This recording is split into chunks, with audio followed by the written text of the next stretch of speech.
Welcome to another episode of Content Creators. I'm your host, Alvin Luck. Today I will be interviewing ADHD-Rex. Oh, yep. So where do you want to start? Okay, first my question is, why did you become a panelist? So the funny story is, when I was younger in middle school and high school, I'd only gone to cons a few times. It was actually you who invited me out to my first convention at AFO. What was that? It was like 2024? 24 or 23, I think. It was one of those, yeah. And I got to see the convention for the first time in a long time, and getting to see panels, and it kind of dawned on me, not in like a condescending. It was normal people doing these kind of panels that I always thought were like professional things, and it really made me think. I'm like, that's something that I can do, and that thought kind of came up. Yeah. Okay. Well, how'd you feel about running your first panel? Well, I mean, it was weird thinking that I could do it at first, and like coming up with the idea. I've told people too, like you have like an interest that you want to share, and that just kind of felt like I was sharing what I loved with everybody else in the room. It was definitely nerve-wracking, but as soon as I got positive feedback from the audience, it kind of smoothed everything out throughout the rest of the panel. Well, I think it's also because of the next question will help really define it, but what is the content that you are your panelists? What are your panelists about? Well, the first one I ever did was Gunpla University, and that one kind of sprouted from the fact that I had fallen into the rabbit hole of doing Gundam plastic models, and I knew all of this information about like about the world of it and everything, and I wanted somebody to talk to about it. So I figured I'd have a room hostage for an hour, and people would have to listen to me.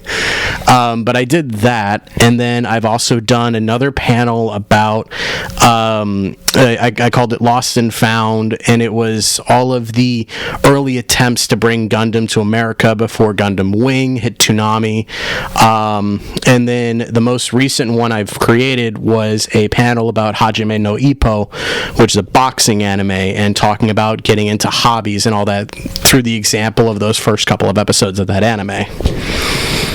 Well, I remember your first Gunpla panel, how nervous you were, and how shocked you were how many people, and I was like... 37. I'm always going to remember that number. It was 37 people that showed up to my first panel. And my thought was, you're doing a subject about Gunpla, which was not seen a lot of times at conventions. Yeah, no.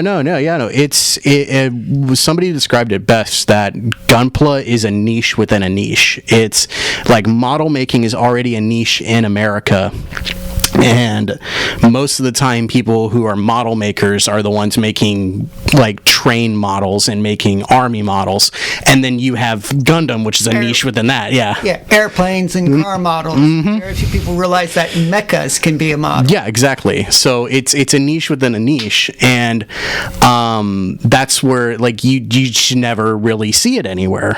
And so also your Lost Media was an interesting one too. Yeah, no, that was really fun because I remember, it was years ago, I had watched a video when talking about Gundam War for Earth, which was that really weird PS1 game, the FMV stuff, and a lot of people said like, oh yeah, this was America's first introduction to Gundam, like first one to release, and they're like, oh, but that was actually Doozy Bots, and I'm like, I started researching it, and I'm like, no, everybody's wrong, there was actually a book released in 1991 that was a translation of the novelization. So it was just a big rabbit hole that I fell down, and it kind of felt like I was putting the red ribbon on the wall and going, no guys, don't worry, it all connects. So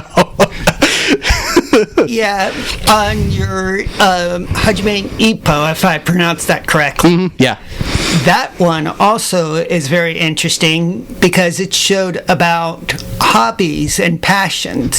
That it feels like a lot of times with hobbies nowadays that you have to get the instant gratification of, especially with social media, that you see somebody who's immediately really good at something. They're making money with this thing. If you're not making money and you're not really good at this thing, why are you even doing it? And it made me realize that those first couple of episodes of that anime, for those unfamiliar with it, Ippo gets introduced to the sport of boxing, and you see his slow development into creating a passion without him even realizing that's what he's doing, that he's really just doing it for the love of it. So that's where I wanted to translate that over, of making hobbies something that you can love, and that you're going to face challenges with it, and you're going to face roadblocks. And I liked the research with that one. Do you have any panels that you're planning right now? Upcoming for AFO 2026, the new one I just did was a Who's That Giant Robot. It was just something fun, because a friend of ours, Thick Lizzie, she did a game show all the time of Who's That Pokemon, and she would just mess up these Pokemon silhouettes in Photoshop and all that. And I kind of got inspired by her, and the idea came from that there are so many weird robots in mecha anime and just in mecha genre in general that people maybe would recognize, but it was just something fun I decided to come up with, so hopefully that goes well. Well, giant robots, people don't realize there's different genres within the genre. Yeah, no. It's I loved finding out. I haven't watched it yet, but it's on my list to watch. Visions of Escaflowne, which was I believe it came out in the early 90s. I didn't realize the isekai genre kind of spawned from mecha, and that Escaflowne was one of the first ones to do that. Really, I believe so. I've heard that before. I need to watch it, but it's different world and mecha, and it's kind of weird that those genres intersected early on. So that's actually an interesting thought too. Do you have any convention stories you would like to share? I always enjoyed whenever people would tell me like their favorite stuff. I remember it was after the Lost and Found panel.